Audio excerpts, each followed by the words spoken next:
ہائے ہائے ہائے، دردناک حدیث ہے جی۔ صحیح بخاری میں انٹرنیشنل نمبر کے مطابق 695 نمبر حدیث ہے۔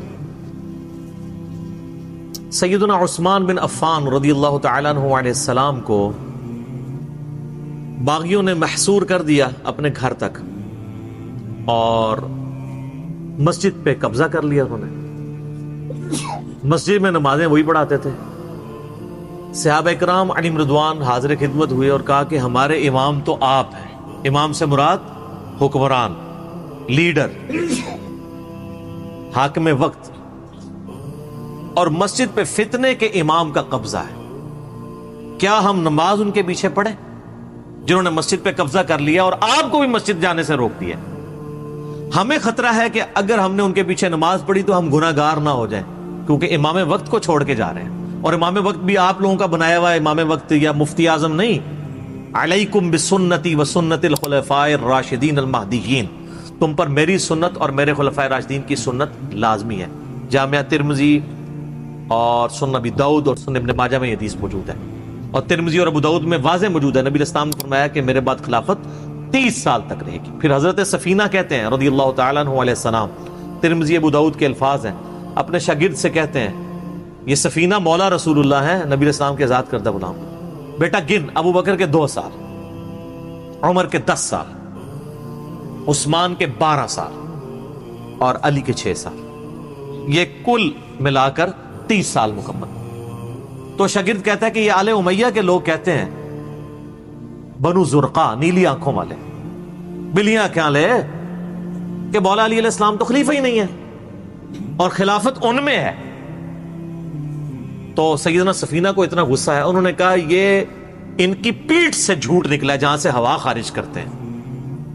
سچ تو یہ ہے کہ ان کی حکومت روئے ارض کی شریر ترین بادشاہت ہے۔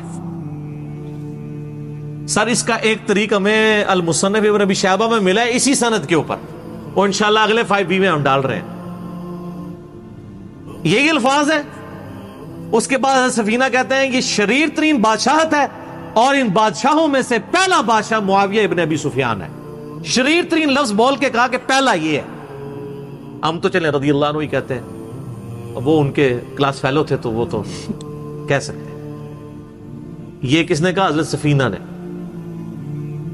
اور جو سنن مسند ابی داؤد الطیالسی ہے اس میں الفاظ ہیں کہ وہ شاگرد پوچھتا ہے کہ اگر خلافت 30 سال ہے تو یہ معاویہ کون ہے؟ تو ان کا وہ بادشاہ ہے، خلیفہ نہیں ہے۔ تو خلافت راشدہ ابو بکر، عمر، عثمان و علی، اور سیدنا حسن ابن علی کے 6 مہینے بھی مولا علی والے میں ہی شمار ہوتے ہیں۔ تو یہ ٹوٹل خلافت راشدہ ہے۔ اسی حدیث میں آتا ہے علیکم بسنتی و سنت الخلفاء الراشدین المہدیین، تم پر میری سنت اور میرے خلفاء راشدین کی سنت لازم ہے۔ اس میں الفاظ ہیں دین میں نئی نئی بدعتوں سے بچنا، اور میری اور میرے خلفاء راشدین کی سنت کو داڑھوں سے مضبوطی سے پکڑ لینا۔ ہر بدعت گمراہی ہے اور گمراہی دوزخ میں لے جانے والی ہے۔ خلیفہ راشد کے خلاف کھڑے ہونا ہی اصل بدعت ہے، لہذا ہم سیدنا عثمان کے مخالفین کو بھی بدعت پر سمجھتے ہیں اور مولا علی کے مخالفین کو بھی بدعت پہ سمجھتے ہیں۔ ہم 2 نمبری نہیں کرتے۔ کچھ لوگ صرف حضرت عثمان کے مخالفین کو باغی باغی کہتے ہیں، جب ہم ان کو بتاتے ہیں اس میں تو صحابہ بدر بھی شامل تھے، پھر آئمہ شیعہ شروع کر دیتے ہیں، صبائی پارٹی کرنا شروع کر دیتے ہیں۔ اور کچھ لوگ صرف حضرت علی کے مخالفین کو باغی شمار کرتے ہیں۔ ہم تو دونوں کو باغی اور بدعتی سمجھتے ہیں، باقی فیصلہ آخرت میں اللہ نے ان کے لیے کرنا ہے۔ تو سیدنا عثمان کا آپ ظرف دیکھیں، ان کا صبر دیکھیں، ہائے صابر ترین شخصیات میں سے ہیں۔ جب اتنے لوگ آگے پمپ کر رہے ہیں، سیدنا عثمان کے لیے کوئی مسئلہ تھا؟ ایک اشارہ کرتے تو 300 کے قریب لوگ تھے جنہوں نے ان کا گھر گھیرا ہوا تھا، لیکن انہوں نے کہا میں اپنی ذات کی خاطر خون نہیں بہانا چاہتا۔ تو بخاری کے الفاظ ہے 695 حدیث میں، سیدنا عثمان نے کہا کہ نماز ہی تو مسلمانوں میں ایک اجتماعی نیکی کا کام ہے، نیکی کے کام میں ان کا ساتھ دو اور برائی میں ان سے الگ رہو۔ اور قربان جاؤں، حضرت عثمان نے یہ امت کو ایسا مسئلہ سمجھایا ہے کہ ہمارا مسئلہ حل کر دیا۔ اس پہ چیپٹر کی ہیڈنگ باندھی ہے امام بخاری نے، بدعتی اور باغی امام کے پیچھے نماز پڑھنے کا حکم۔ کہ خلیفہ راشد نے اس کا حکم دیا ہے کہ بدعتی ہو یا باغی ہو آپ اس کے پیچھے نماز پڑھیں گے، اس کا حکم ہے۔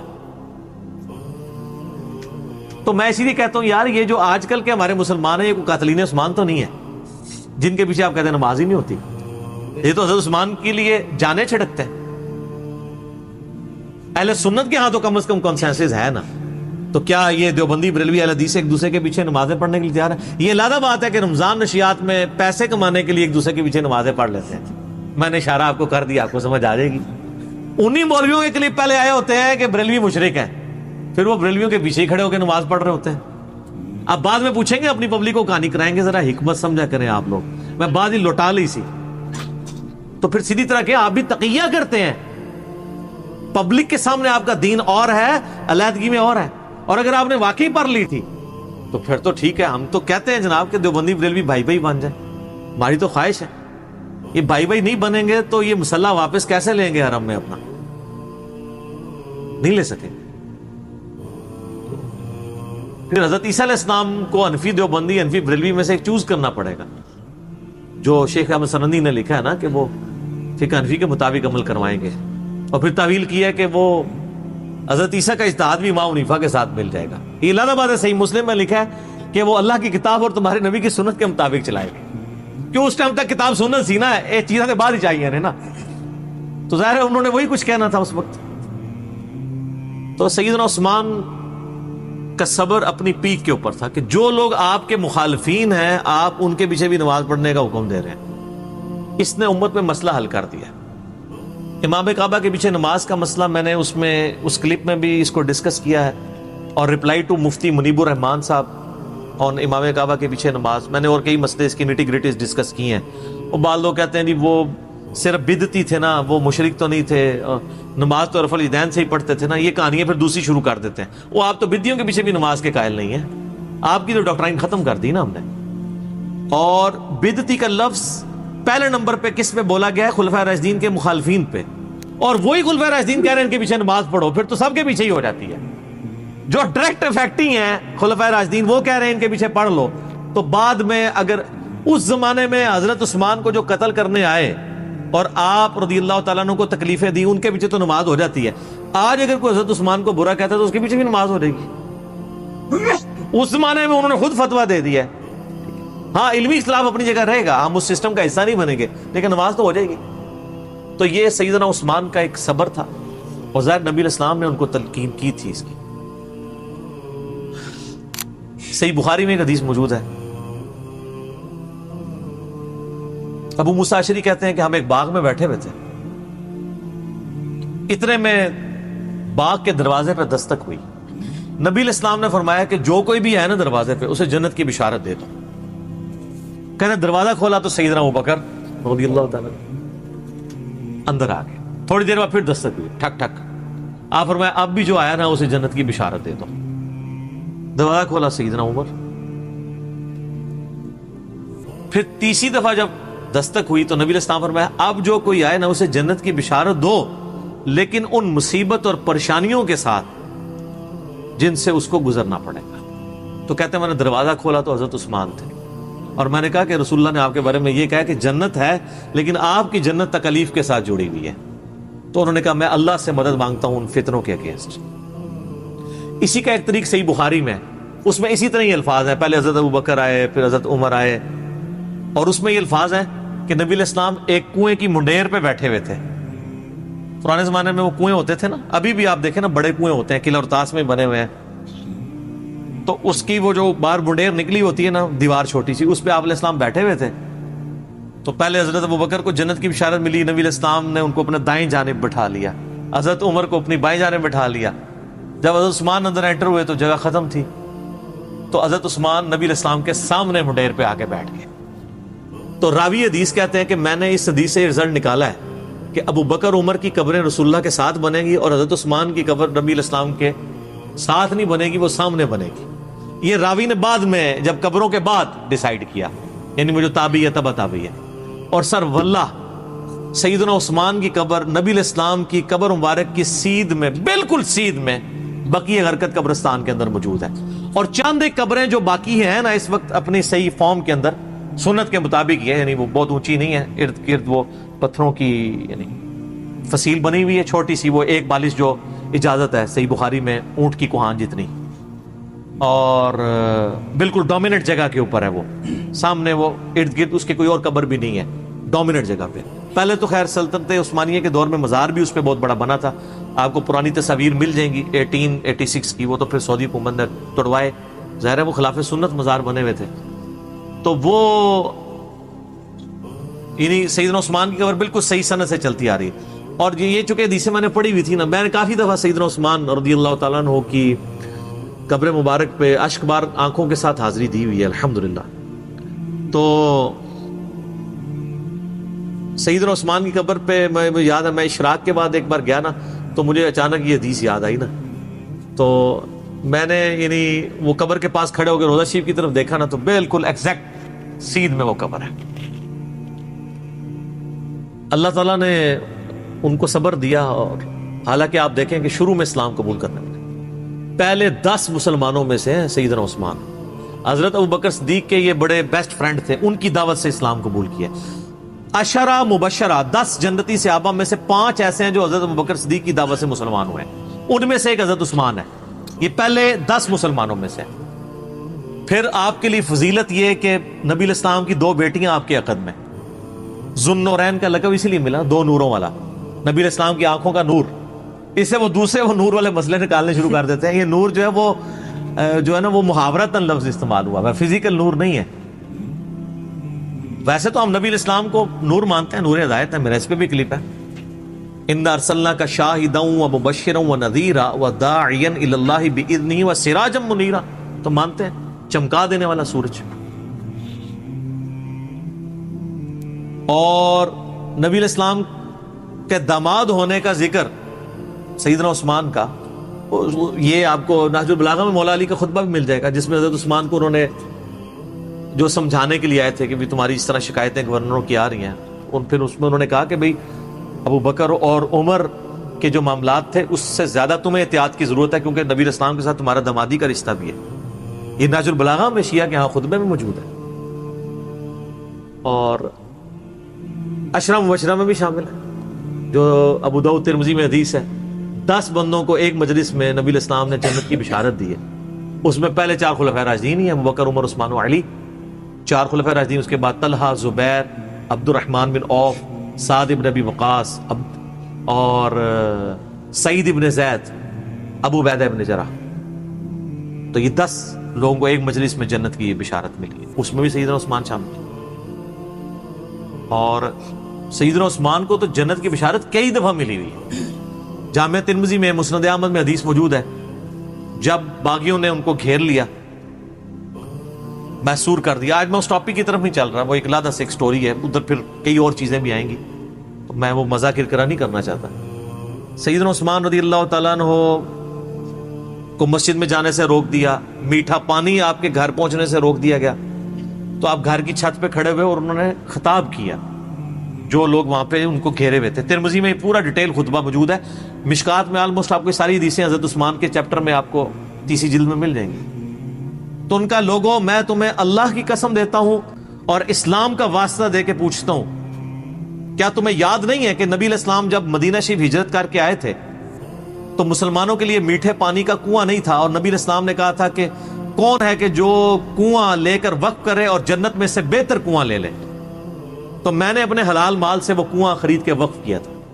تو سب نے کہا کہ ہم گواہی دیتے ہیں کہ آپ کے لیے بشارت تھی۔ کون گواہی دے رہے ہیں؟ جو مخالفین ہیں، پروٹیسٹ کرنے آئے ہیں۔ اس سے یہ بات پتہ چلی کہ وہ لوگ تھے جن کو یہ باتیں پتہ تھی، صحابہ ہی تھے، بیچ میں اور لوگ بھی مکس تھے، لیکن صحابہ بھی تھے، بدری صحابہ بھی تھے، ان میں اختلاف رائے تھا، وہ علیحدہ سے ایک ٹاپک ہے۔ یوٹیوب پہ میرا کلپ ہے، شہادت عثمان کے اصلی اسباب کیا تھے۔ عبداللہ ابن سبا والا تو معاملہ ہی ذرا ایک ڈفرنٹ کہانی بنا کے اس میں ڈال دی، وہ الگ چیز تھی۔ پھر سیدنا عثمان نے کہا کہ تمہیں یہ یاد نہیں ہے کہ مسجد نبوی کی توسیع کی باری آئی تو نبی علیہ السلام نے فرمایا کون ہے جو مسجد نبوی کے لیے زمین لے کے وقف کرے توسیع کے لیے کہ جنت میں اس سے بہتر اسے اللہ تعالیٰ قطع عطا فرمائے؟ تو میں نے اپنے مال میں سے وقف کیا تھا اور مجھے جنت کی بشارت ملی۔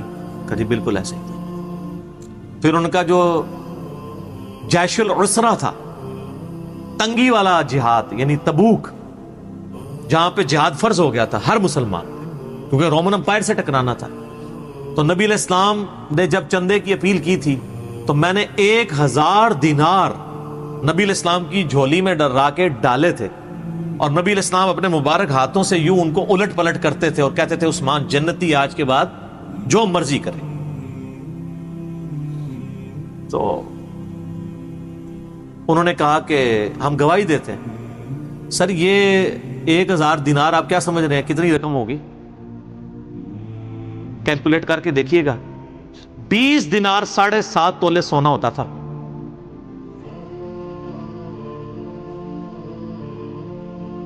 تو 7.5 تولے کو 50 سے ضرب دیں، 450 کے قریب، بلکہ اس سے بھی زیادہ.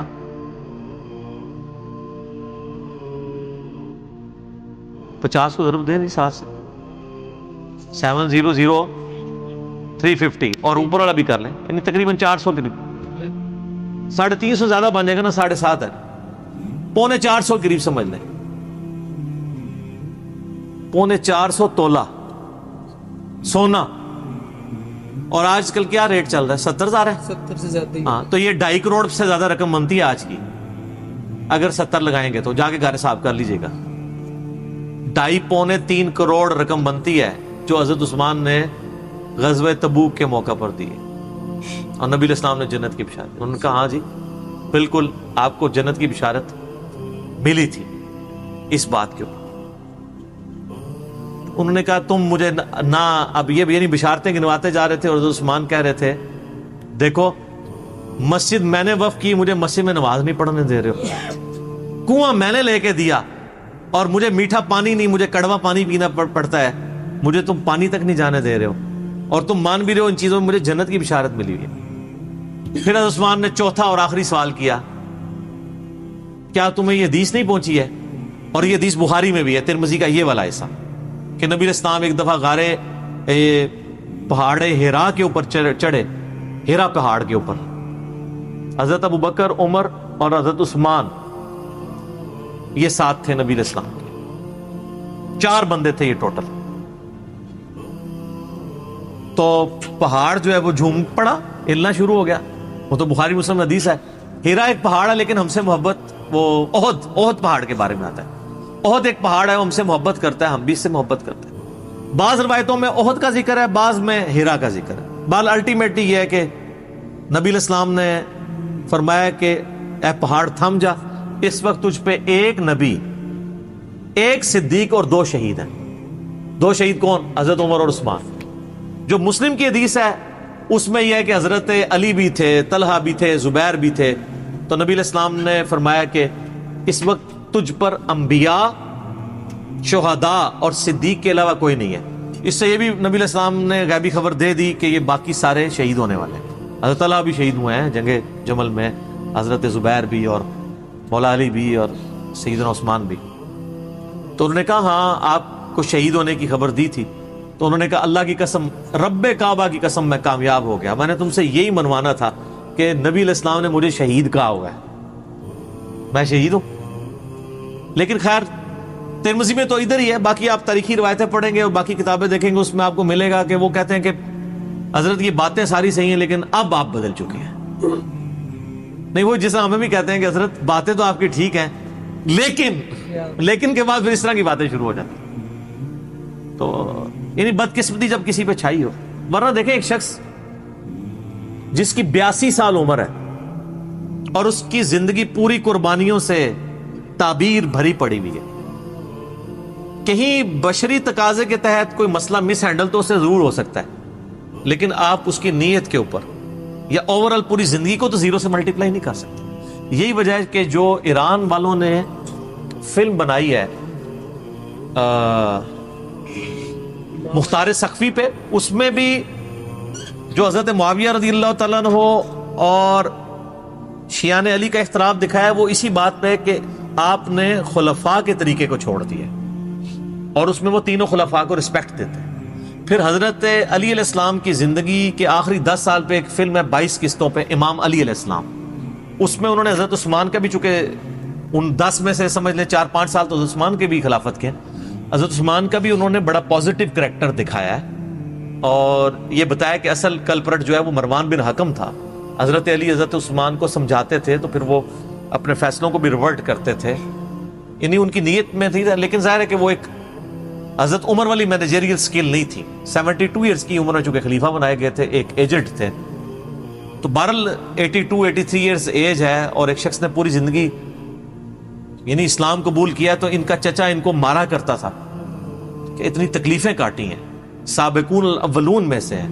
تو آخری وقت میں آ کے کیوں انہوں نے ایسا کرنا تھا کہ وہ نفس کے ہاتھوں مغلوب ہو جاتے ہیں، جن کی پوری زندگی اسلام کی خدمات پہ تھی اور نبی علیہ السلام نے کئی مواقع پہ انہیں جنت کی بشارت بھی دی.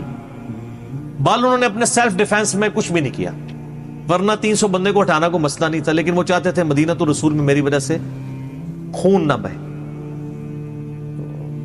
خلافت و ملوکیت میں مولانا مودودی نے یہی بات لکھی ہے کہ خلافت و ملوکیت کا فرق یہی ہے کہ حضرت عثمان چونکہ خلیفہ راشد تھے، انہوں نے اپنے خلاف پروٹیسٹ کی اجازت دی ہے، کسی سے زبردستی تلوار کے زور پہ مسئلہ نہیں کیا.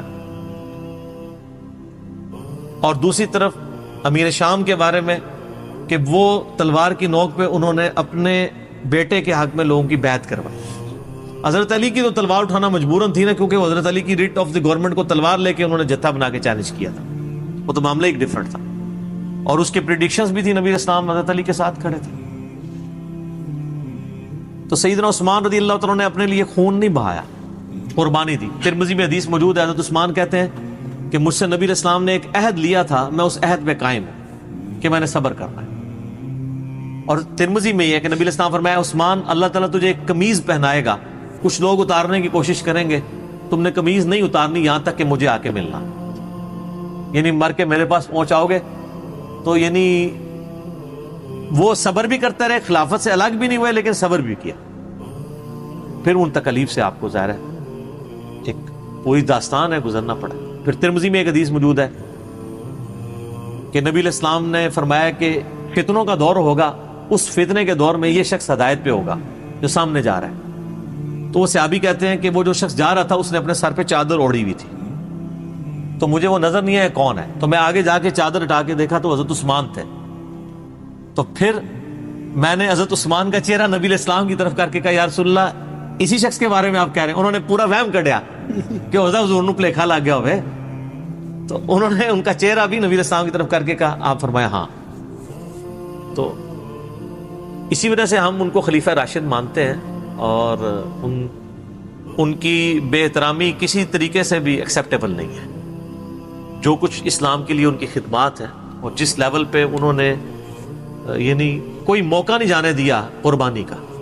اسی لیے ہم مسلمانوں کے ہاں ایک چیز رناؤنڈ بھی ہے نا کہ اگر اللہ تعالیٰ کسی کو دولت دے تو پھر حضرت عثمان غنی رضی اللہ تعالیٰ عنہ والا جگرا بھی دے کہ وہ اتنی زیادہ دولت اللہ تعالیٰ کی راہ میں قربان بھی بندہ کر سکے.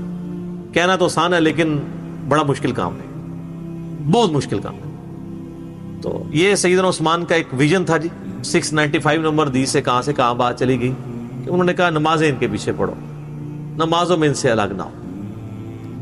بلکہ سنن الکبریٰ البیہقی میں عبداللہ بن عمر کے بارے میں آیا کہ وہ خوارج اور خوشبیہ کے پیچھے بھی نماز پڑھ لیا کرتے تھے. خوشبیہ کہتے ہیں مختار سقفی کے فالورز، اور کہتے تھے کہ جب تک ان کی مساجد سے حی علی الصلاۃ حی علی الفلاح کی آواز آئے گی ہم ان کے پیچھے نمازیں بھی پڑھیں گے اور ان کی یعنی اذانوں کا جواب بھی دیں گے، ان کے سلام کا جواب بھی دیں گے. لیکن جب یہ ہمیں کہیں گے کہ ہم اپنے مسلمان بھائیوں کو قتل کریں پھر ہم ان سے الگ ہو جائیں گے. تو اس سے یہ بات پتہ چلی کہ خلفائے راشدین کا یہ ایٹیچیوڈ تھا کہ مسلمانوں کی تکفیر نہیں کرنی. جس طرح آج کل ہر فرقہ دوسرے کی تکفیر کر کے اسے اسلام سے باہر نکال رہا ہوتا ہے. کوئی مشرک کہہ کے، کوئی بدعتی کہہ کے، کوئی گستاخ رسول کہہ کے، کوئی گستاخ صحابہ کہہ کے، کوئی گستاخ اہل بیت کہہ کے.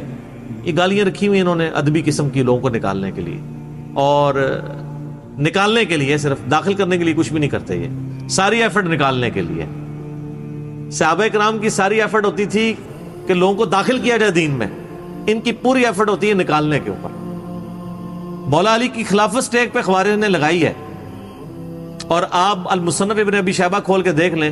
مولا علی کے شیعہ پوچھ رہے ہیں کہ بتائیے کہ خوارج کافر ہیں؟ ان کے کافر نہیں ہے، یہ کفر ہی سے بھاگ کے تو مجھ سے الگ ہوئے. انہوں نے سمجھا کہ میں کفر میں پڑ گیا ہوں اس لیے انہوں نے مجھے چھوڑا. تو پوچھا مشرک ہے؟ انہوں نے کہا مشرک کہاں سے ہیں؟ یہ شرک سے ہی تو بھاگے ہیں۔ پوچھا منافق ہے؟ انہوں نے کہا منافق ہوتے تو نمازیں ان کی چھوٹی ہوتی، قرآن تو کہتا ہے منافق بڑی چھوٹی نماز پڑھتا ہے، ان کی تو نمازیں بڑی لمبی ہیں۔ تو ان کا اگر کافر مشرک اور منافق بھی نہیں تو یہ کیا ہے؟ تو انہوں نے کہا یہ ایک ایسی قوم ہے جنہوں نے ہمارے خلاف بغاوت کی ہے، یعنی ان کو ٹریٹ کیا ایسے مسلمان، کیونکہ اسلام میں تو 3 ہی کیٹیگریز ہیں نا، یا بندہ کافر ہوگا یا منافق ہوگا یا مسلمان ہوگا، چوتھی تو کوئی کیٹیگری نہیں۔ حالانکہ خوارج کے بارے میں کتنی سخت احادیث ہیں، مسند احمد میں ہے دوزخ کے کتے ہیں، بخاری مسلم میں حدیث ہے کہ اسلام سے نکل جائیں گے جیسے تیر اپنے شکار سے نکل جاتا ہے۔ لیکن ان تمام احادیث کی مولا علی نے یہ تعویل کی کہ وہ مین سٹریم سے الگ ہوئے ہیں، جب تک وہ ہمارے نبی پہ ایمان لاتے ہیں، قرآن کو مانتے ہیں، ہمارے قبلے کی طرف منہ کر کے نماز پڑھتے ہیں، پولیٹیکلی یہ چند ایک جزیات میں اختلاف کی وجہ سے وہ اسلام سے باہر نہیں نکل جائیں گے۔ یعنی صحابہ کو منہ پہ جن لوگوں نے گالیاں نکالی ہیں نا، صحابہ نے ان کو اسلام سے باہر نہیں نکالا، اور صحابہ کے نام کے اوپر جو اس امت کے اندر ایک قتل و غارت کا بازار لوگوں نے گرم کیا ہے، وہ 1400 سال بعد ان باتوں کے اوپر مسلمانوں کو قتل کر رہے ہوتے ہیں۔ یہ آپ ڈفرنس دیکھیں، علمی دلائل سامنے رکھیں، ہم بھی سامنے رکھتے ہیں نا۔ اور آپ دیکھیں میرا پچھلے دنوں ایک کلپ اپلوڈ ہوا ہے، مجھے بریلویوں سے پیار ہے، اس کے نیچے ذرا آپ پوری دنیا کے بریلویوں کے کمنٹس پڑھیں، شیعہ کے کمنٹس پڑھیں، کہ وہ کہتے ہیں ہم تک بات پہنچی ہے تو ہم نے قبول کی ہے، کئی چیزیں چھوڑ دی ہیں۔ علی بھائی نے ہمیں بتایا کہ جو ہمارے علماء نے کتابیں میں بتائی تھیں بس وہ باہر سے ہی دکھائی تھی، اندر تو وہ کچھ لکھا ہوا ہے کہ جس کے اوپر ہم خود نہیں چل رہے تھے، انہوں نے حق قبول کیا۔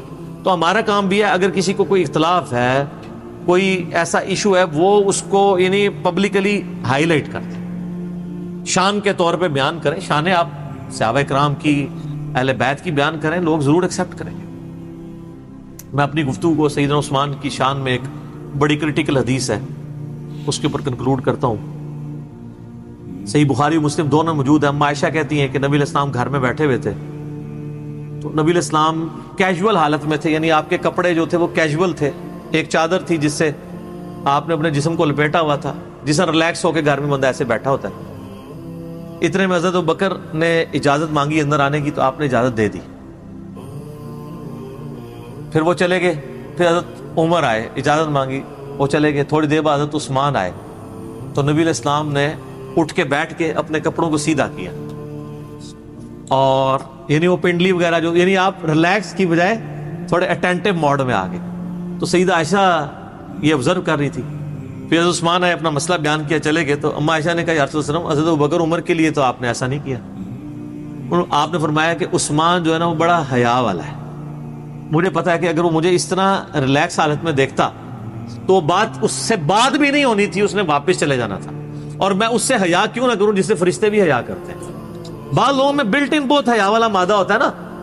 اب یعنی وہ نبی علیہ السلام کو پتا تھا کہ اگر حضرت عثمان مجھے دیکھتے ہیں تو وہ یہی گمان کریں گے نبی علیہ السلام اپنی کسی پرسنل لائف میں مصروف ہیں، یا آپ بیوی کے ساتھ مشغول تھے، یا کوئی اور، کہ آپ اس طرح ریلیکس حالت میں بیٹھے ہوئے ہیں، تو وہ پھر شرم کے مارے بات کیے بغیر ہی باہر چلے جائیں گے، تو میں ذرا اٹینٹو ہو کے بیٹھ جاؤں۔ ٹھیک ہے، تو سر یہ چیزیں فضائل صحابہ، احمد بن حنبل کی کتاب میں بھی آپ کو کئی ایک حضرت عثمان کے فضائل ملیں گے، جس میں مولا علی علیہ السلام یعنی قرآن پاک کی آیات پڑھ پڑھ کے کہا کرتے تھے کہ یہ جو قرآن حکیم میں جن متقین اور جنتیوں کا ذکر ہے، عثمان ابن عفان بھی ان میں سے ایک ہے، اور اے اللہ تو گواہ رہنا میں عثمان کے قتل سے بری ہوں۔ کیونکہ لوگوں نے الزام لگایا نا، وہ آپ کو بتایا نا کہ پیچھے مقصد کچھ اور ہوتا ہے، اور آج بھی آپ دیکھ لیں کسی پولیٹیشین کو ہٹانا ہوتا ہے تو کوئی ایک ہنگامہ کھڑا کر کے ایشو کوئی اور کھڑا کیا جاتا ہے اور مسئلہ کچھ اور اچیو کیا جاتا ہے۔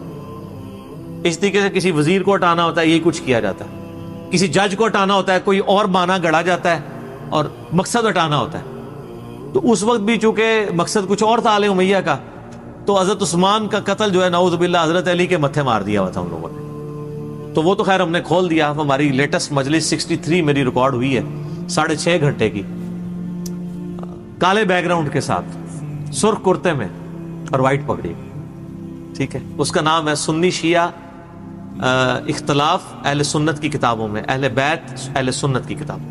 تو میں نے اس میں کئی ایک باتیں بتائی ہیں۔ فی الوقت ہم اللہ سے دعا کرتے ہیں کہ اللہ تعالیٰ قیامت والے دن ہمیں اپنے پیغمبروں کا اپنے پیغمبر صلی اللہ علیہ وآلہ وسلم کے صحابہ کا، آپ صلی اللہ علیہ وآلہ وسلم کے لاڈلے ترین صحابہ خلفائے راشدین کا اور اہل بیت کا قیامت والے دن ساتھ نصیب فرمائے۔ آمین ثم آمین۔